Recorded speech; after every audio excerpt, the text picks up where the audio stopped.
She was a traveling doctor fleeing her past when she accidentally healed a wounded creature in the woods. The vampire guards dragged her to their king's castle with one demand: cure his deaf son by dawn, or never leave alive.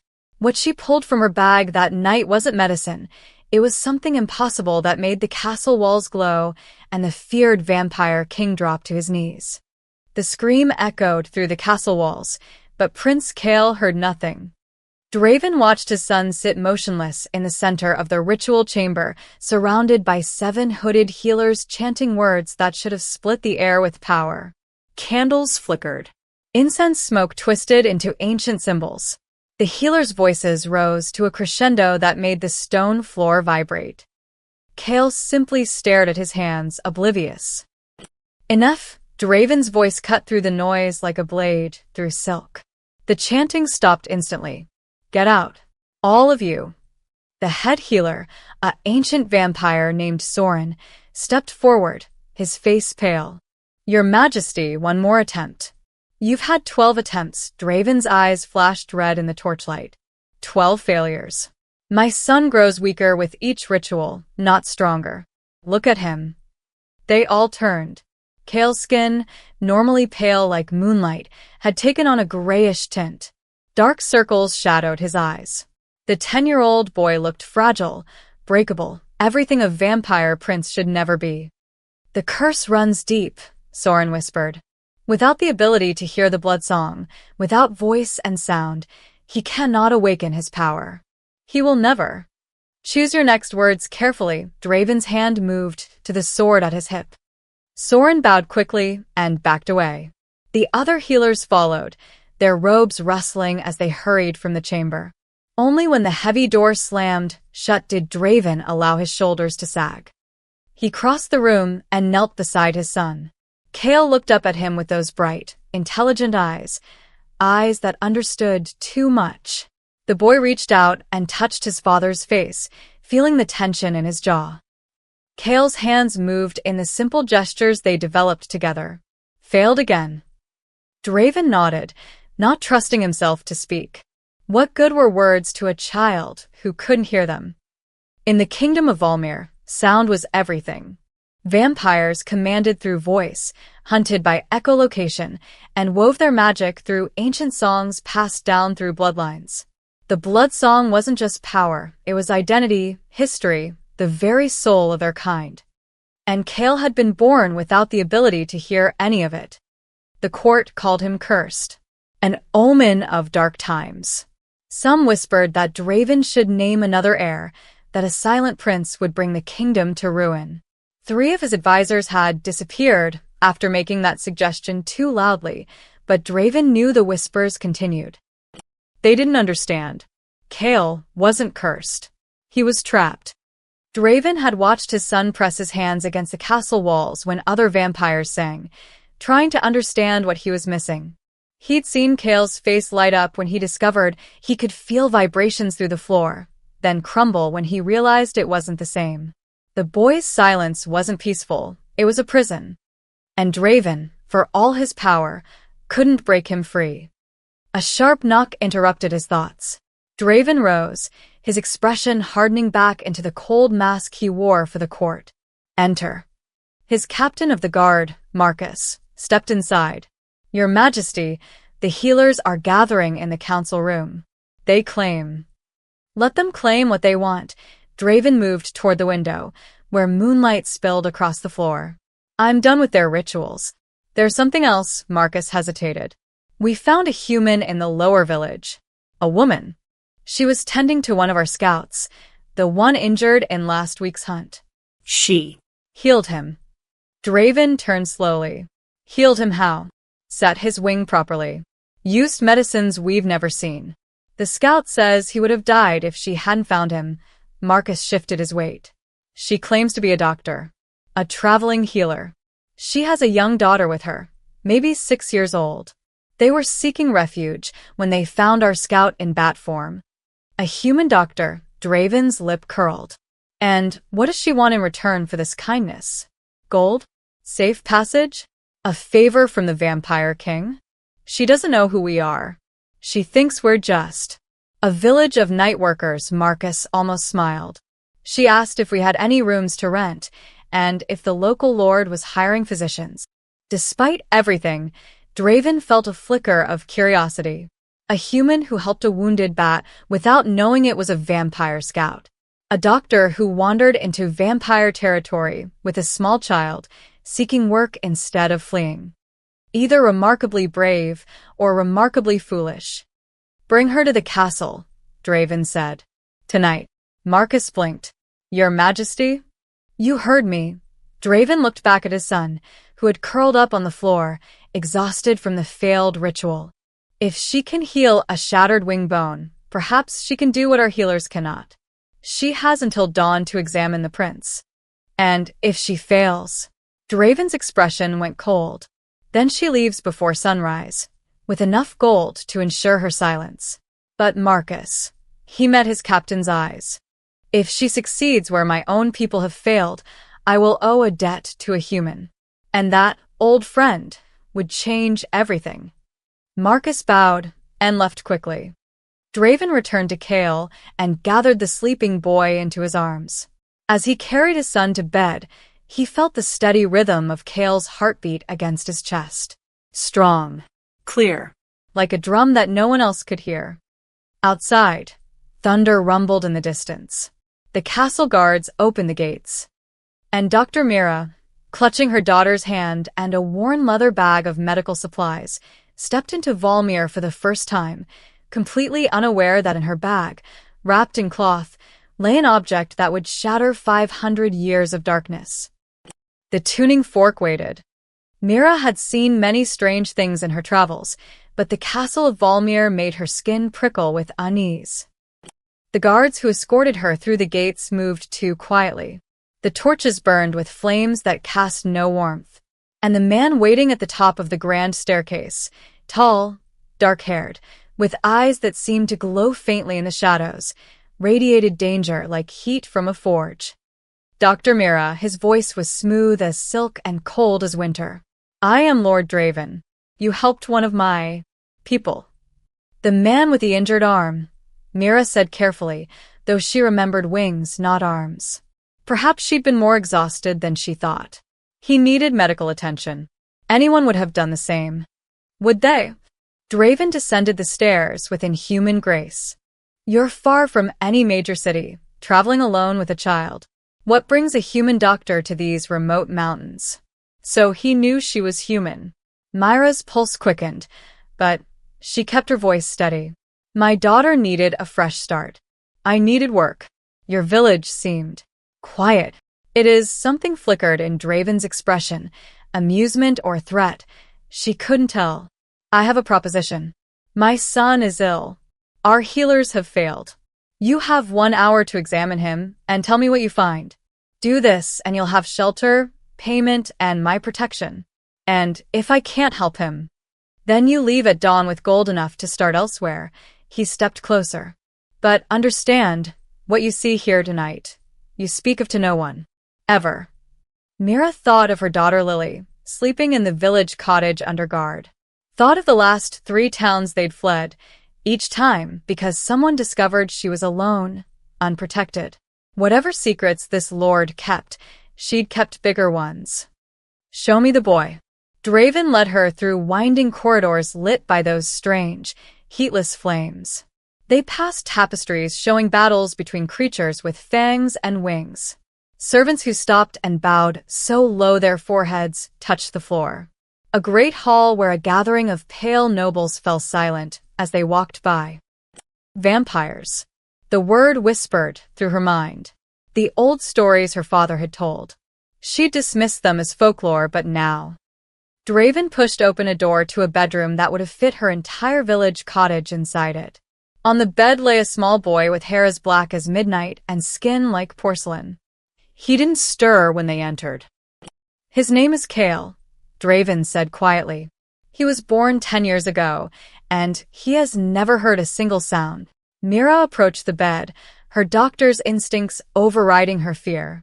She studied the boy's face, his breathing, the way his eyes moved beneath closed lids. May I examine him? Draven nodded. She worked methodically, checking his ears, his reflexes, his heartbeat. The boy woke partway through, startled, but Draven's hand on his shoulder calmed him. Those father-son eyes met, and something unspoken passed between them. The boy, Kale, looked at Mira with curious, intelligent eyes. Not cursed, not damaged, just silent. There's no injury, Mira said finally, sitting back. No infection, no blockage. His ears are perfectly formed. She placed her stethoscope against his chest again, frowning. But his heartbeat, what about it? It's not irregular exactly. It's rhythmic. Like it's following a pattern. She looked up at Draven. Does he respond to touch? Sometimes. Why? Instead of answering, Mira did something her medical training hadn't taught her. She placed her hand flat on the bed beside Kale and tapped her fingers. 1, 2, 3, pause. 1, 2, 3, pause. Kale's eyes widened. He sat up quickly and pressed his own hand to the bed, mirroring her pattern exactly. He can't hear, Mira breathed, but he can feel vibration. He's been trying to understand sound through touch. She turned to Draven, excitement building. Your healers have been trying to fix his ears. But what if there's nothing to fix? What if his body processes sound differently? She moved closer to Kale and began to hum, a low, gentle note. The boy watched her face, confused. Then she took his small hand and placed it against her throat while she hummed again.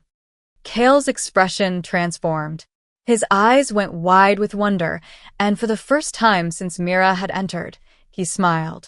A real, brilliant smile that lit up his whole face. He placed his own hand on his throat and tried to make a sound. It came out rough, unpracticed. He'd never heard himself speak. But he felt it, understood it. Mira looked at Draven and found the vampire king staring at his son with an expression of such raw hope it made her chest ache. He's not broken, Lord Draven, she said softly.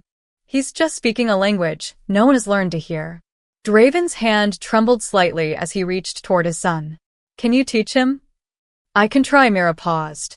But I'll need something to help carry vibrations more clearly. Something that resonates with pure tone. She trailed off, suddenly remembering. The tuning fork. Her father's strange inheritance.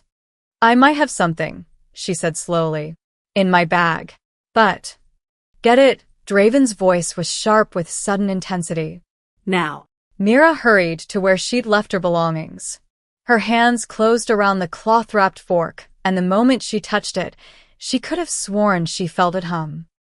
Just a trick of nerves, she told herself. But when she pulled it free, even Draven took a step back. The silver gleamed with light that came from nowhere. The tuning fork was unremarkable, or it should have been. Simple silver, 2 prongs extending from a worn handle, with symbols etched along its length that Mira had never been able to identify. Her father had given it to her on his deathbed, pressing it into her hands with urgent, fever-bright eyes. From the monastery, he'd whispered, where sound shaped the world. Keep it safe. You'll know when. He'd died before finishing the sentence. Now, as she held it in the vampire castle, the fork felt warm. Alive. Where did you get that? Draven's voice was barely controlled. It was my father's. He said it came from monks who studied sound. Mira turned it over in her hands. I've never found a use for it medically. The tone is too pure, too perfect. It doesn't behave like normal tuning forks. Strike it. What? Strike it. Now, Draven moved between her and Kale, protective instinct flaring. But slowly, Mira's heart hammered. She tapped the fork gently against the bedpost. The sound that emerged wasn't just heard, it was felt. A single, perfect note that seemed to bypass her ears entirely and resonate in her bones, her blood, the very center of her chest. Kale gasped. The boy shot upright in bed, his hands flying to his chest, his throat, his head. His eyes were huge, frightened, and amazed all at once. He'd felt it, truly felt it, in a way he'd never experienced before. But that wasn't what made Draven swear in a language Mira didn't recognize. The walls were glowing. Faint at first, then brighter, symbols carved into the ancient stone began to illuminate with pale blue light. They spread like fire catching, racing along the walls in patterns that hurt to look at directly. The air itself seemed to thicken, to hum with power that made Myra's hair stand on end. Out! Draven roared toward the door. Everyone out! Marcus, clear this wing. Now! The door burst open. Guards appeared, took one look at the glowing walls, and started shouting orders. Servants fled. Within seconds, the corridor outside erupted with running footsteps and panicked voices. Draven slammed the door shut and locked it.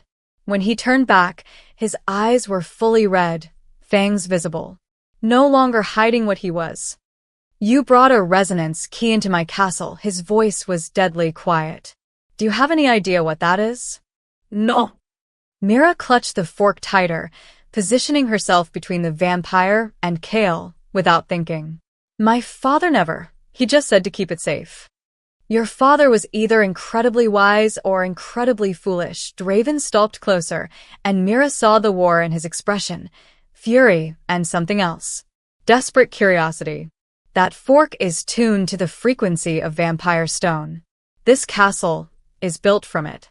Every fortress, every stronghold of our kind, was constructed from stone quarried in the deep places where magic sleeps. He pointed at the glowing symbols. Those are binding marks. They've been dormant for 500 years. The fork's hum was fading, and with it, the glow in the walls dimmed. But Mira could still feel the vibration in her hand, like the fork was reluctant to go quiet. Kale made a sound, a small, wondering noise. He climbed off the bed and walked straight to the nearest wall, pressing both palms flat against the stone. His face transformed with concentration. He can feel them, Mira breathed. The symbols. Even after the light fades. Draven moved to his son's side, watching. The binding marks were created to contain the voice of dominion. An ancient power that allowed vampire lords to command through sound, to control both our kind and humans with a single word. His expression darkened. It was too much power. It corrupted everyone who wielded it. So it was sealed away, bound into the very foundations of our kingdom. By who? A witch my ancestor betrayed. Draven's jaw clenched. She cursed his bloodline with the vow of silence. No heir would ever hear the voice, never access the power that had been abused. The curse was meant to end our line. Understanding crashed over Mira like cold water. Kale isn't sick. He's the curse made manifest. Born deaf so he could never awaken the voice, Draven looked at his son with anguish. I thought I was protecting him by trying to restore his hearing. But now I wonder. Kale turned from the wall, his small hand reaching for the tuning fork. Mira hesitated, then offered it to him, handle first. The moment the boy's fingers closed around the silver, every window in the room shattered. Not outward, inward. Glass exploded into the room in a glittering cloud, then froze midair, suspended as if time itself had stopped. Each shard vibrated with the same frequency as the fork, creating a symphony of chiming crystal that Kale couldn't hear, but could feel with every cell in his body. The boy's mouth opened in wonder, and the glass began to dance.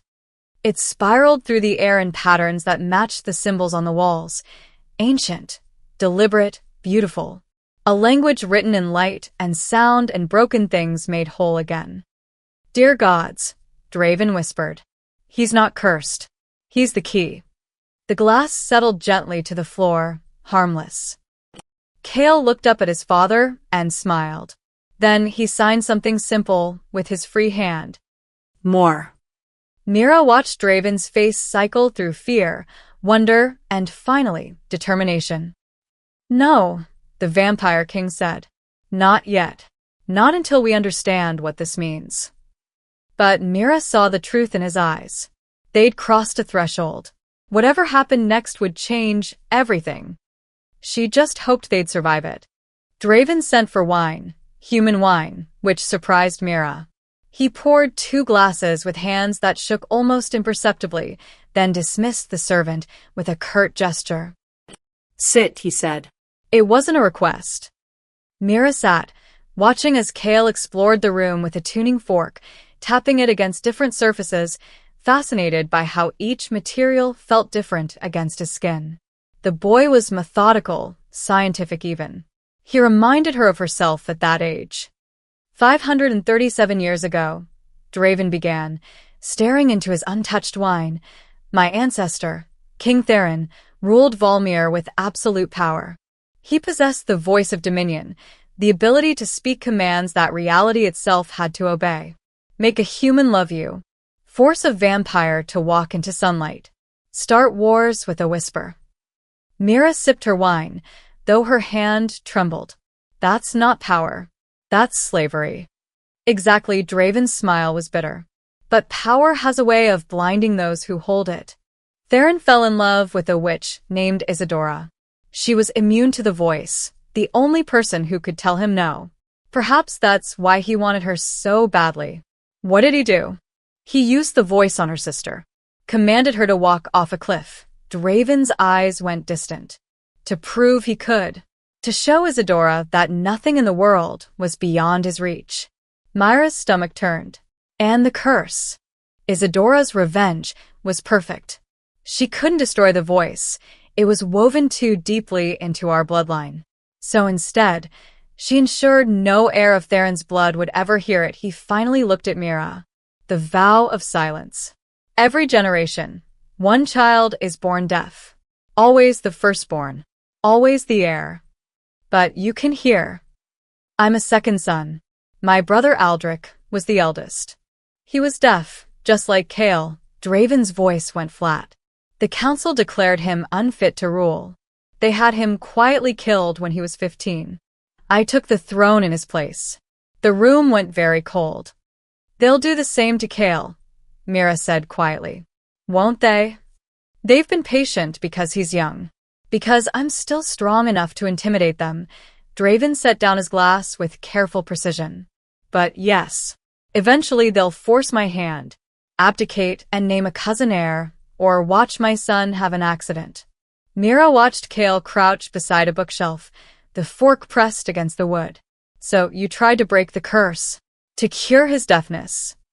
Every healer in the kingdom, every ritual, every spell, every desperate attempt, Draven's voice cracked. I thought if I could restore his hearing, he could awaken the voice, and the council would accept him. I was making him weaker with each failure, but I didn't know what else to do. And now. Draven stood and walked to where his son sat. He knelt beside Kale, and the boy immediately leaned into his father's side. Now I wonder if Isadora was more clever than any of us realized. What if the curse isn't a punishment? What if it's a transformation? Myra's mind raced. You think Kale can access the voice of dominion through vibration instead of sound? I think he already is. Draven gestured to the room, the shattered windows, the glowing symbols, the way reality seemed to bend around his son when he held the fork. The voice works through sound because sound is vibration. But Kale experiences vibration directly, without the limitation of hearing. He's not learning to use power the way we do. He's rewriting the rules entirely. That's incredible, Mira paused. And terrifying. Yes, Draven's expression hardened. Which is why the council can never know. Not yet. Not until we understand what he can do and how to control it. Too late for that, old friend. They both spun. The door, the locked door, stood open. In the doorway stood 3 figures in deep crimson robes. Vampires, Mira realized, but ancient ones. Their skin had taken on an almost translucent quality, and their eyes held centuries of cold calculation. Counselor Soren, Draven rose slowly, positioning himself between them and Kale. I gave orders this wing was to be cleared. We felt the resonance from the throne hall. The eldest vampire stepped forward, his gaze fixed on Kale. The entire castle felt it. You cannot hide this, Draven. The boy has awakened something that should have stayed buried. He's a child experimenting with a medical instrument. He shattered windows with his mind. Soren's voice was ice. He made the binding marks glow for the first time in 5 centuries. That is not a child's toy, his eyes shifted to Mira. And this human, she brought a resonance key into our kingdom. Do you understand what that means? Mira stood, keeping her voice level. I understand my son is in danger, because he's different. I understand you're afraid of what you don't understand. Your son. Soren's laugh was cruel. The human thinks. She meant Kale. Draven's voice cut like a blade. And she's right. You are afraid. We are cautious, another counselor spoke, a woman with silver hair. The voice of dominion destroyed kingdoms. If the boy can access that power without training, without control, then we teach him control, Mira interrupted. We help him understand what he can do. We. Soren's lip curled. You are human. You know nothing of our ways. I know that boy, Mira pointed at Kale, who watched them all with worried eyes, sensing the tension. I know he's not a weapon or a curse. He's a child who deserves a chance. The council will convene at dawn, Soren said coldly. The boy will demonstrate his abilities. We will determine if he is heir or a threat. He turned to leave, then paused. And, Dr. Mira? You will surrender that tuning fork to us. Immediately. No. Draven said simply. 3 pairs of ancient eyes fixed on him. No. Soren's voice was dangerous. The fork stays with Dr. Mira. She and Kale will work together under my supervision. Draven's eyes flashed red. And if the council has a problem with that, they're welcome to challenge me directly. The standoff lasted 3 heartbeats. Then Soren smiled, a terrible, knowing expression. As you wish, Your Majesty. We'll see you at dawn. They left in a rustle of crimson robes. Mira released a breath she hadn't known she was holding. You just made them your enemies. They were already my enemies. Draven looked at Kale, then at Mira. We have until sunrise. Can you teach my son to control this power? Mira looked at the tuning fork in her hand, then at the small boy watching her with hope in his eyes. I have no idea, she admitted. But I'll die trying. Draven's smile was grim. Let's hope it doesn't come to that. They had 6 hours until dawn. Mira transformed Kale's bedroom into a makeshift laboratory. Draven's servants brought everything she requested without question. Drums of various sizes, copper bowls, glass containers filled with water, silk curtains, even a collection of crystal glasses. What's your plan? Draven asked, watching her arrange the items in a careful circle. Honestly, I'm making this up as I go. Mira positioned the largest drum in the center. But Kale responds to vibration. So we need to teach him how different vibrations work, how they interact, how to control them instead of just experiencing them. She knelt before Kale and showed him the tuning fork. The boy reached for it eagerly, but she held up a finger. Wait. First, she struck a drum, a deep, resonant boom. Kale placed his hands on the drum surface, feeling the vibration travel up his arms. His eyes lit up. She struck it again, harder, and he felt the difference in intensity. Next, she filled the copper bowls with water and struck the tuning fork, holding it above each bowl. The water rippled, forming concentric circles. Kale watched, mesmerized, as the patterns changed with the depth of the water. He's learning that vibrations have shape, Mira explained to Draven. That they can be measured, predicted, controlled. For 2 hours, she worked with Kale, building his vocabulary of sensation. High tones versus low tones, all translated through touch and visual feedback. She showed him how silk curtains swayed differently than heavy tapestries when sound waves hit them. How crystal sang when properly struck, each glass producing a different frequency. Kale absorbed everything with frightening speed. His mind worked like a machine, categorizing and connecting. When Mira struck 2 different drums simultaneously, he immediately understood the concept of harmony, how 2 vibrations could coexist, could complement each other. Then she handed him the tuning fork. Gently, she mouthed, demonstrating a soft tap. Kale struck the fork against the drum. The pure note rang out, and this time, He was ready for it. His eyes closed, his whole body focusing on the sensation. The water in all 7 bowls began to ripple in perfect synchronization. Draven leaned forward. Is he doing that? I think so. Myra's voice was barely a whisper. Kale, can you hear me? Stupid question. Of course he couldn't. But the boy opened his eyes and looked at her. She pointed to the bowls, then to him, asking the question with her expression. Kale looked at the water. His brow furrowed in concentration. Slowly, deliberately, he struck the fork again. This time, the water didn't just ripple. It rose. 7 columns of water lifted from the bowls, hovering in midair, wobbling but holding their shape.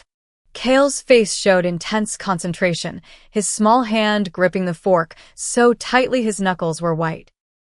Impossible, Draven était. The water began to move. Not randomly, it formed patterns. The same symbols they'd seen glowing on the walls. Ancient vampire runes, written in liquid and light. He's not just controlling vibration, Mira said, awe creeping into her voice. He's using it to shape reality. He's speaking in vibration. Kale held the pattern for 10 seconds, 20, 30. Then his hand trembled and the water crashed back into the bowls, splashing everywhere. The boy sagged, exhausted but excited. He looked at his father and signed rapidly. He says he can feel the castle, Draven translated, his voice rough with emotion. Every stone, every hall, like the building is alive and breathing. Because to him, it is. Mira grabbed a towel and dried Kale's face. He's perceiving the world through vibration. The castle structure, the frequency of the stone, it's all one coherent language to him. A new idea struck her. She grabbed parchment and charcoal, quickly sketching sound waves, peaks and valleys, different frequencies overlapping. Kale watched, then grabbed the charcoal from her hand. He drew. What emerged wasn't childish scribbling. It was complex, mathematical, wave patterns that Mira had never seen before, frequencies that seemed to fold in on themselves, creating structures that shouldn't be possible. What is that? Draven asked. I don't know. Mira studied the drawing. Kale, where did you see this? The boy pointed at his chest. Then at the walls. Then at his father. He's drawing the blood song, Draven said softly. The frequency of vampire magic itself. He can perceive what the rest of us can only hear. Myra's mind spun with implications. Then, he's not just accessing the voice of Dominion. He's operating on a level beyond it. He can see the fundamental vibrations that make up your magic, which makes him either the most powerful vampire in history, Draven's expression darkened, or the most dangerous. A bell tolled somewhere in the castle. 3 chimes. 3 hours until dawn. We need to test his limits, Mira said.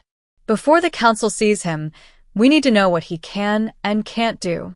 And if he loses control, then we hope the castle is as sturdy as it looks. Draven called for Marcus, who arrived looking haggard. Clear the eastern wing. Everyone out now. And Marcus. The king's voice dropped. If anything goes wrong, get Dr. Mira and her daughter out of the castle. Take them as far from Volmir as your fastest horses can run. Marcus paled but nodded. They moved to a larger chamber, an old ballroom with vaulted ceilings and empty space. Mira positioned Kale in the center and placed objects around him at various distances. Candles. Books. A suit of armor. A grandfather clock. Start small, she told him, knowing he read her lips. Just the candles. Kale held the tuning fork. Struck it once. Every candle in the room ignited simultaneously, their flames dancing in perfect rhythm with his heartbeat. He struck it again, and the flames changed colors, blue, then green, then white-hot purple. A third strike, and the books opened, their pages turning on their own, faster and faster until they were a blur. Kale, stop, Mira said urgently.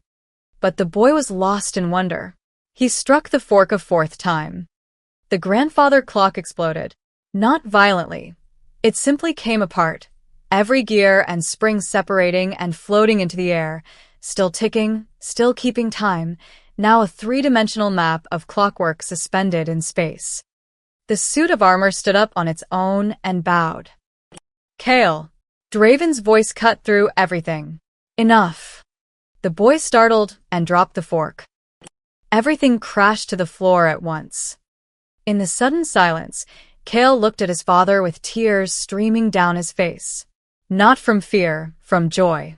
Pure, overwhelming joy. He signed something, and Draven's expression crumbled. What did he say? Mira asked. He said, I can hear everything now. Not with my ears, with my soul. Mira pulled Kale into a hug, feeling the boy shake with emotion. You're not cursed, she whispered against his hair, knowing he couldn't hear but hoping he could feel her meaning. You're extraordinary. Outside, the sky began to lighten. Dawn was coming. And with it, the council's judgment. The throne hall of Valmir was a cathedral of shadow and stone. 50 vampires filled the space, nobles, generals, ancient advisors, all gathered in their crimson and black finery. Their collective presence made the air feel thick, oppressive. Mira stood beside Kale at the base of the throne dais, acutely aware that she was the only human in a room full of predators. Her daughter Lily had been taken to safety, Marcus's promise, but that brought little comfort now. Draven sat on his throne, a crown of black iron resting on his dark hair. He looked every inch the vampire king, cold, powerful, untouchable. But Mira caught the tension in his jaw, the way his fingers gripped the armrests. The 7 council members stood in a semicircle before the throne. Soren at their center, his ancient face unreadable. The council recognizes the unprecedented events of last night, Soren began, his voice carrying through the hall. Prince Kale demonstrated abilities that have been sealed for centuries. We have convened to determine if he is fit to inherit the throne of Valmir.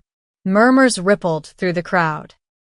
The boy is cursed, another counselor declared, a broad-shouldered vampire named Thrace. Born deaf, unable to hear the blood song. By ancient law, he cannot rule. Ancient law written when we didn't understand what we were seeing. Draven's voice cut through the hall like a blade. My son isn't cursed. He's evolved. Evolved? Soren's eyebrow arched. Or corrupted by human influence? His gaze shifted to Mira. This woman brought a forbidden object into our kingdom. She has tampered with the prince's blood. I've done nothing to his blood, Mira said, forcing her voice steady. I've only helped him understand what he already was. What he was is silent. What he is now is dangerous, the silver-haired counselor stepped forward. We all felt the tremors last night. The castle itself responded to his power. Uncontrolled. Untrained. What happens when his emotions spike? When he has a child's tantrum? Draven stood. Then we teach him control. As we teach all young vampires. He is not like other young vampires, Soren's voice was cold reason. The voice of dominion corrupted King Theron. It turned him into a tyrant who enslaved thousands. That power was sealed away for good reason. Kale is not Theron. How can you be certain? Soren spread his hands. Your Majesty, we understand a father's love, but the safety of the kingdom must come first. The trap was perfectly laid. Mira saw it in Soren's eyes. The council wasn't here to judge. They'd already decided. What are you proposing? Draven's voice was dangerously quiet. A demonstration, Thrace said. Let the boy show us he can control his power. Prove he's not a threat.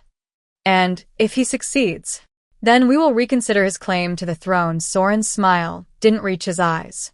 If he fails, then for the safety of Valmir, he must be stripped of his power. Permanently. The hall erupted in whispers. Myra's blood ran cold. You mean kill him? We mean contain the threat he represents. Soren looked at her with something like pity. You're human. You don't understand the devastation the voice of dominion can cause. We cannot risk another Theron. Kale tugged on Myra's sleeve. His eyes were wide, frightened. He'd read their lips. Understood enough. His hands moved in frantic signs. I can do it. I can show them. No, Mira said, but Kale was already stepping forward. The small boy walked to the center of the hall alone. He looked up at the assembled vampires, creatures who had lived centuries, who commanded armies, who could kill him with a thought. And he pulled the tuning fork from his pocket. Kale, wait. Draven started down from the throne, but Soren held up a hand. Let him try, Your Majesty. You claim he's in control. Prove it. The hall fell silent. 50 vampires watched one deaf child with a silver fork. Kale looked back at Mira. She saw the question in his eyes. She wanted to tell him to stop, to run, that this wasn't worth his life. Instead, she nodded. Trust yourself. Kale struck the fork against the stone floor. The note that rang out was perfect, pure, and for a moment, nothing happened. Then the torches lining the hall began to pulse. Not randomly, they flickered in rhythm with Kale's heartbeat. Slow. Steady. Controlled. The boy walked forward, and with each step, another torch joined the symphony. 10 torches. 20. 50. All of them dancing to the rhythm only Kale could feel. He struck the fork again, and the rhythm changed. Faster now. The flames grew brighter, casting the hall in brilliant light. Whispers spread through the crowd. Not fear, wonder. Kale stopped in the center of the hall. He looked up at the vaulted ceiling, at the ancient binding marks carved into the stone, and struck the fork a third time. The symbols lit up like stars. But not chaotically like before. They ignited in sequence, spreading across the ceiling in deliberate patterns. They formed words in the old vampire tongue, flowing like poetry across the stone. Draven's voice was barely a whisper. What does it say? An elderly vampire in the back row translated, his voice shaking. It says, power without compassion is tyranny. Strength without wisdom is destruction. The heir who hears with his heart shall unite what was broken. Isidora's words, Soren breathed. From the original curse, the hall erupted in chaos. Some vampires stood, shouting. Others fell to their knees. Decades of belief were crumbling before their eyes. And then someone shouted, he's controlling us. Mira felt it then, a pulse of energy spreading through the room. Not painful, but undeniable. For a heartbeat, every vampire's heart synchronized with Kale's. They all felt what he felt, not command, but connection. Understanding, without words. It lasted only a moment, but it was enough. Tyrant, Thrace roared. Just like Theron. He's in our blood.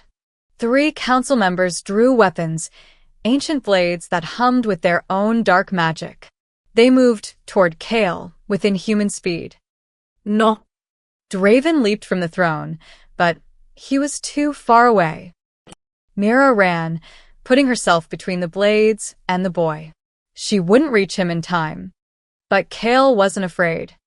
He struck the fork one final time and pressed it to his chest. The sound that emerged wasn't a note. It was a word, a command that bypassed hearing entirely and resonated in the soul. Stop. Every vampire in the hall froze mid-motion. Not controlled. Not compelled. Simply asked. With such pure, perfect intention that refusing felt wrong on a fundamental level. The blades clattered to the floor. In the ringing silence, Kale lowered the fork. He looked at the 3 counselors who'd tried to kill him, and his small hands moved in signs. Draven translated, his voice thick with emotion. He says, I don't want to control you. I want you to understand me. Please.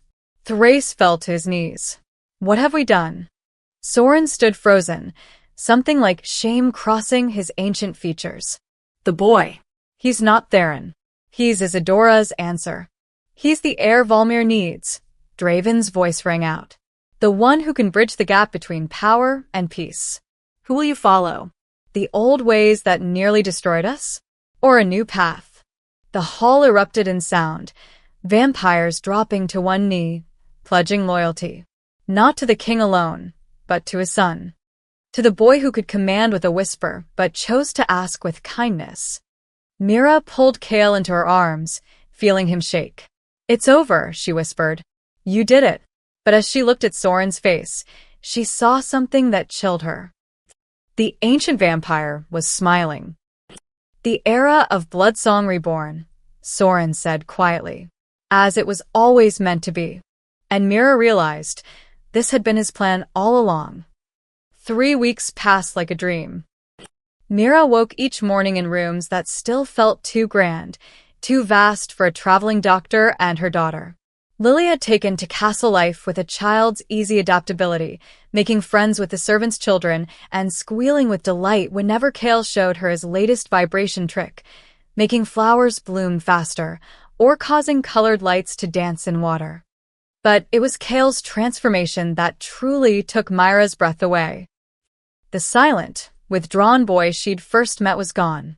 In his place stood a confident child who'd found his voice, not through sound, but through connection itself. She worked with him every day in the Eastern Wing, developing what they called the resonance language. It started simply: different frequencies for yes and no, patterns for emotions, rhythms for common concepts. But Kale's mind raced ahead of her teaching, inventing new combinations, new ways to express complex thoughts through vibration alone. "He's not just learning a language," she told Draven one afternoon, watching Kale demonstrate for a group of young vampires. "He's creating one. A universal language that doesn't require hearing or speech." The vampire children sat in a circle, their hands pressed to a large copper disc. Kale struck his tuning fork and let the vibration flow through the metal. Each child felt the pattern differently based on their sensitivity, but they all understood the meaning: friendship. One girl, maybe 12 years old, looked up with tears in her eyes. "I can feel what he feels. Not his thoughts, but his heart." "That's the point," Mira said gently. "Kale isn't commanding. He's sharing." Draven watched from the doorway, and Mira noticed how the tension had eased from his shoulders over the past weeks. He smiled more now, laughed even. The cold vampire king was remembering how to be a father. "You've given me my son back," he said quietly when the session ended. "I don't know how to repay that. You've given me and Lily safety. A home." Mira paused. "Though I still don't understand what Soren was planning. Why set up that confrontation if he wanted Kale to succeed?" "Because he's ancient and devious." Draven's expression darkened slightly. "He knew the council would never accept Kale without proof. So he created a situation where Kale had to demonstrate not just power, but character. It was a gamble. If Kale had responded with violence instead of compassion, Soren would have had justification to eliminate him. That's monstrous. That's politics, Draven sighed. But it worked. The council is fractured now, half following the old ways, half embracing the new. Soren positioned himself as the architect of change, the vampire who saw Isadora's true intention. Do you trust him? Never. But I can work with him. Draven's eyes found his son, now teaching a young vampire how to feel the difference between joy and excitement through overlapping vibrations. Kale is safer now than he's ever been. That's what matters. The work expanded rapidly. Word spread through Volmir of the prince who could speak without words. Humans from nearby villages, those who lived in the shadow of the vampire kingdom, began to arrive. Some were curious. Others were deaf like Kale, hoping to learn his method. Mira found herself not just teaching Kale, but building a school. She requisitioned rooms, gathered materials, recruited teachers from both vampire and human communities. What started as helping one boy became something larger. A bridge between worlds. One evening, Mira stood in the converted ballroom that now served as their primary teaching space. Copper discs of various sizes hung from the ceiling. Drums lined the walls. Water tables allowed students to see vibration made visible. 20 students worked in pairs, vampire children with human children, learning to communicate through resonance. Some were deaf, but most weren't. They simply wanted to understand this new language. Kale moved among them like a young conductor, adjusting their hand positions, demonstrating techniques, his face alive with purpose. "He's a natural teacher," said a voice behind her. Mira turned to find Marcus leaning in the doorway. The gruff captain had become an unexpected ally, often helping arrange supplies or smoothing over difficulties with tradition-bound vampires. "He understands what it's like to be different," Mira said. "To feel isolated. He doesn't want anyone else to feel that way. The kingdom is changing because of him. Because of you." Marcus stepped into the room. 5 weeks ago, humans and vampires barely spoke. Now they're learning to share feelings, emotions, understanding. He shook his head in wonder. "It's not magic. It's better than magic. It's connection," Mira said softly. "The thing we all crave, regardless of what we are." That night, Draven hosted a small dinner, not a formal court affair, but an intimate gathering. Mira, Lily, Kale, Marcus, and even Soren, whose presence still made Myra's skin prickle. They ate human food, since Lily was there. The conversation flowed easily, and Mira marveled at how normal it felt. A vampire king discussing agriculture with his captain. An ancient counselor helping a 6-year-old human girl cut her meat. A deaf prince laughing silently at a joke his father signed. Family. The word struck Mira unexpectedly. This felt like family. She caught Draven's eye across the table and saw the same realization there. Something had shifted between them over the weeks, built on shared purpose, mutual respect, and the deep bond of protecting the same child. Not romance. Not yet. But possibility. After dinner, Kale led them all to the castle's highest tower. He'd been working on something in secret, and his excitement was palpable. The tower room had been transformed. Hundreds of thin copper wires hung from the ceiling at different lengths, each one precisely tuned to a specific frequency. Wind chimes, but far more complex. Kale positioned them all around the room, then pulled out his tuning fork. He struck it once and touched it to a central wire. The sound that emerged was unlike anything Mira had ever experienced. The wires vibrated in sequence, creating harmonies that seemed to come from everywhere and nowhere. The room itself became an instrument. But more than that, Mira felt it, not just in her bones, but in her heart. The vibrations carried emotion. Kale's emotion. Joy. Gratitude. Love. Hope. She looked around and saw tears streaming down Draven's face. Marcus stood frozen, a hand pressed to his chest. Even Soren looked moved, his ancient eyes bright. Lily tugged on her mother's sleeve. "Mama, I can hear what Kale is saying." "What's he saying, sweetheart?" "He's saying thank you. For helping him find his voice. For teaching him he wasn't broken," Lily smiled. "And he's saying he's not alone anymore." The harmonics faded slowly, leaving them all in breathless silence. Kale looked at each of them, then signed to his father. Draven's voice was rough. "He wants to share this with everyone. To install these resonance rooms throughout the kingdom. So anyone, vampire or human, hearing or deaf, can experience pure communication." "The festival," Mira said suddenly. "We should hold a festival. To celebrate what we've built. To show Valmir that a new era has truly begun." Draven smiled. "The festival of sound and silence." Soren nodded slowly. "Unity through understanding." Isadora would approve. For the first time, Mira believed him. 1 year later, the castle of Valmir blazed with light.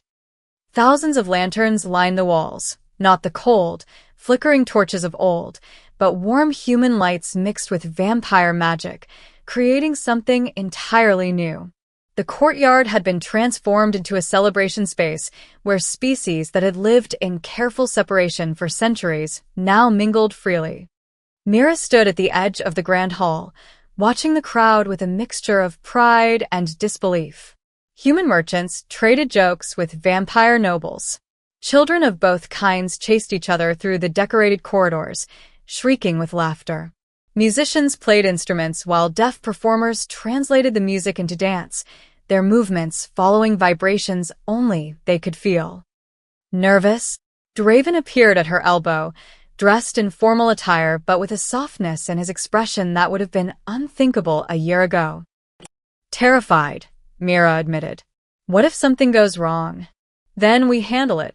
Together, he took her hand, a gesture that still sent warmth through her chest. Over the past year, what had begun as shared purpose had deepened into something neither of them had expected. Love built not on passion, but on partnership, on raising a remarkable child and building a better world. Lily ran past, holding hands with a young vampire girl, both of them giggling. Her daughter had grown so much, confident and bilingual now, speaking common and basic vampire sign language with equal ease. 5 minutes, Marcus announced, appearing in his formal guard uniform. The demonstration is ready. Myra's stomach fluttered. This was it, the moment they'd been building toward. They walked together into the main courtyard where a platform had been erected. Hundreds of people, vampire and human, filled every available space. On the platform stood Kale, now 11, taller and stronger than the fragile boy Mira had first met. He wore clothes that blended both cultures, vampire formal wearing human colors. Around his neck hung the silver tuning fork on a chain. His father's crown would come later, but for now, he wore something more important: confidence. Draven stepped onto the platform and raised his hands. The crowd quieted instantly. 1 year ago, his voice carried through the courtyard. My son was declared cursed, unfit to rule. Dangerous, he paused, letting the words sink in. Tonight, he will show you what that curse has truly become. He stepped back, giving Kale the center stage. The boy didn't look nervous. He pulled the tuning fork from around his neck and held it high so everyone could see. Then he struck it against the platform's edge. The pure note rang out, and Mira held her breath. Kale had been practicing for months. What happened next was the culmination of a year's worth of learning, growing, and discovering the full extent of his abilities. The note from the fork spread outward like ripples on a pond. As it touched each person in the crowd, something remarkable happened. For just a moment, they could all feel what Kale felt. Not mind reading, not control, simply connection. A human woman gasped, tears streaming down her face. I can feel everyone, their hearts, their hopes. A vampire lord stood frozen, his hand pressed to his chest. This is what we've been missing. All these centuries. The vibration intensified. Kale began to move, his body conducting the energy like a maestro leading an orchestra. The resonance wires he'd installed throughout the castle began to hum, each one adding its voice to the symphony. But the true magic came from the people themselves. As the vibration moved through them, the crowd began to respond. Uman summat. Vampires added their voices, not the commanding voice of dominion, but simple song. The deaf performers signed in rhythm, their movements adding visual poetry to the auditory symphony. Music and silence, sound and vibration, all existing together, each one necessary, each one beautiful. Mira watched Kale's face transform with joy. This was his dream made real, a language that everyone could speak, that excluded no one, that turned differences into harmony instead of division. The performance built to a crescendo. Kale struck the fork one final time and pressed it to the platform. The vibration traveled through the wood, into the stone, spreading throughout the entire castle. Every bell in Valmir rang at once. Every chime sang. Every heart, vampire and human, beat in synchronization for 3 perfect seconds. Then silence. Beautiful, profound silence. The crowd erupted in applause, in cheers, in the stamping of feet and the clapping of hands, all creating their own vibrations, all adding to the celebration. Draven pulled his son into a fierce embrace. Over Kale's shoulder, he met Myra's eyes, and she saw everything there: gratitude, love, hope for the future. Kale pulled back and began to sign rapidly, his face glowing. What's he saying? Someone in the crowd called out. Draven's voice was thick with emotion. He says, I can hear everything now, not with my ears, but with my heart. And what I hear is beautiful. All of you, vampire, human, hearing, deaf, you're all part of the same song. Thank you for learning to listen. The applause intensified. People surged forward, reaching for Kale, not to hurt, but to touch, to connect, to be part of what he represented. Marcus and the guards moved to protect him, but Kale signed that it was okay. He moved through the crowd, touching hands, letting people feel his joy and gratitude through simple contact. Mira found herself swept up in the celebration. Vampires she'd feared a year ago now smiled at her. Humans who'd been terrified of the castle now danced in its halls. The impossible had become real. Dr. Mira Soren appeared beside her, his ancient face serene. You've changed the world. Kale changed it. I just helped him understand what he could do. You did more than that. Soren's gaze was distant. Isadora's curse was never meant to punish. It was meant to teach us. To force us to evolve beyond the tyranny of the voice. We needed someone who could wield power without hearing it, who could command without speaking. Someone who would choose connection over control, he smiled. She knew, 500 years ago, that eventually, one would come who would break the cycle. And you knew too. That's why you staged that confrontation. I had to be certain. Had to see if the boy had his ancestors' cruelty or his mother's compassion. Soren looked at where Kale laughed silently with a group of children. I'm glad I was wrong about your kind, Doctor. Humanity has more to teach us than we ever imagined. As night deepened, the celebration continued. Draven found Mira on a balcony overlooking the courtyard, where the dancing and music showed no signs of stopping. It's really happening, she said softly. Peace. The beginning of it anyway. Draven slipped an arm around her waist. We'll have challenges. There are still vampires who distrust humans, humans who fear us. But tonight proved it's possible. Kale proved it's possible. You both did. He turned her to face him. Mira, this past year, you've given me more than my son's voice. You've given me hope. Purpose. Something I thought I'd lost centuries ago. What's that? A future worth building. Before she could respond, Lily and Kale ran onto the balcony, breathless and excited. Kale signed rapidly, his eyes shining. He wants to know if we can do this every year, Draven translated. Make it a tradition. The festival of sound and silence. Every year, Mira promised, kneeling beside him. And maybe someday, in every kingdom. Imagine it, a world where everyone learns the resonance language.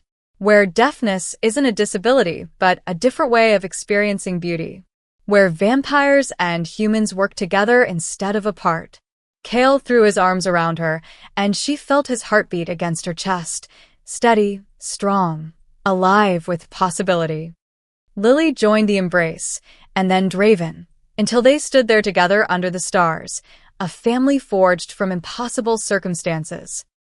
The celebration below continued into dawn, and as the first rays of sunlight touched the castle walls, the vampires retreated inside while humans stepped out to greet the day, the harmony between them unbroken. Kale stood at the window, the tuning fork in his hand, and watched the sunrise. He couldn't hear but could feel the warmth on his face, the vibration of the waking world. He was the silent heir, no longer. He was the bridge between worlds. The beginning of a new song.